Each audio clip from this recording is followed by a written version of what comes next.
শরীর জুড়ে কালো পোশাক, মাথায় হেলমেট আর চোখে কালো সানগ্লাস। এই তিনের সমন্বয়ে একজন র্যাব সদস্য অন্যদের থেকে আলাদা। র্যাপিড অ্যাকশন ব্যাটালিয়নের সংক্ষিপ্ত রূপ হল র্যাব। তুমুল আলোচিত এই বাহিনী গঠন করা হয়েছিল বাংলাদেশের ভেতরে সন্ত্রাস নিয়ন্ত্রণের উদ্দেশ্যে। বাংলাদেশের নৌ, সেনা ও বিমান এই তিন বাহিনীর সদস্যদের নিয়ে র্যাব গঠিত হয়েছে। মূলত র্যাব হল পুলিশ বাহিনীর কার্যক্রমকে আরও গতিশীল ও কার্যকর করার জন্য সরকারের একটি এলিট ফোর্স।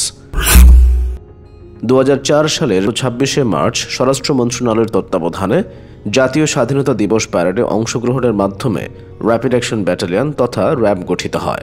সেই থেকে র্যাব আইনশৃঙ্খলা রক্ষার জন্য একটি এলিট ইউনিট হিসেবে কাজ করে আসছে। এর আগে 2003 সালে বড় বড় অভিযান পরিচালনা করার জন্য পুলিশের সদস্যদের নিয়ে একটি বিশেষ বাহিনী গঠন করা হয়েছিল। এর নাম ছিল র্যাপিড অ্যাকশন টিম বা র্যাট। এর প্রধান ছিলেন একজন উপ পুলিশ কমিশনার। সেই সময় বাহিনীটি তাদের কাজের মাধ্যমে সুনাম অর্জন করেছিল। কিন্তু বাহিনীটির নামের ইংরেজি শব্দের সংক্ষিপ্ত রূপ দ্বারাই র্যাট, যার বাংলা অর্থ ইঁদুর। তাই এই নাম নিয়ে সেই সময় বেশ আলোচনা সমালোচনা হয়েছিল। একথা বলাই যায় যে র্যাট ছিল র্যাবের টেস্ট কেস। কিন্তু র্যাটের নাম নিয়ে অনেক ধরনের কথাবার্তা শুরু হলে তখন এটাকে বড় বাহিনী করে সব বাহিনী মিলে পেশাদার অপরাধী দমনে একটি বিশেষ বাহিনী গঠনের পরিকল্পনা করা হয়েছিল। প্রথমে ব্যাটালিয়নের কথা ভাবা হয়নি। তখন চিন্তা করা হয়েছিল অনেকটা FBI এর আদরে স্বরাষ্ট্র মন্ত্রণালয়ের আওতায় এই বাহিনী থাকবে। তারা সারা দেশে বড় বড় অপারেশন করবে। এই চিন্তা থেকেই মূলত র্যাব গঠনের পরিকল্পনা করা হয়। স্বরাষ্ট্র মন্ত্রণালয়ের অধীনে পরিচালিত এই বাহিনী 2004 সালের 14 এপ্রিল থেকে আনুষ্ঠানিকভাবে তাদের কাজ শুরু করে। র্যাবে আলাদা করে নিয়োগ দেওয়া হয় না। বিভিন্ন বাহিনী থেকে আসা সদস্য নির্দিষ্ট কিছু সময় র্যাবে কাজ করে থাকেন।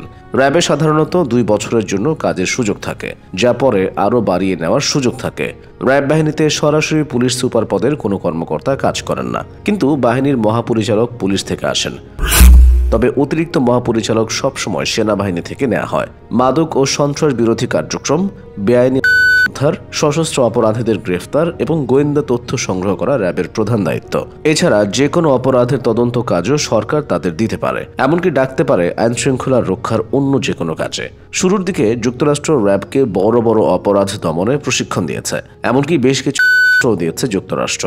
সন্ত্রাসবাদ ও চরমপন্থী দমনের পাশাপাশি দমনেও র্যাবের সাফল্য অনেক। প্রতিষ্ঠার পর থেকেই র্যাব সবচেয়ে সমালোচনার মুখে পড়েছে তথাকথিত কারণে। এর ফলে অনেক কুখ্যাত সন্ত্রাসী র্যাবের সঙ্গে নিহত হওয়ায় র্যাব জনপ্রিয় হয়ে ওঠে।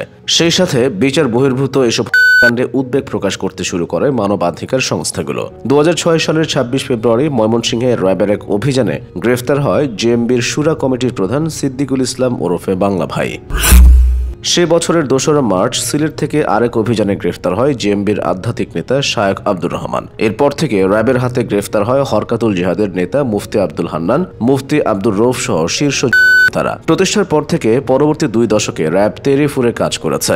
বিশেষ এই বাহিনী দিন দিন আরও সুসজ্জিত ও শক্তিশালী হচ্ছে।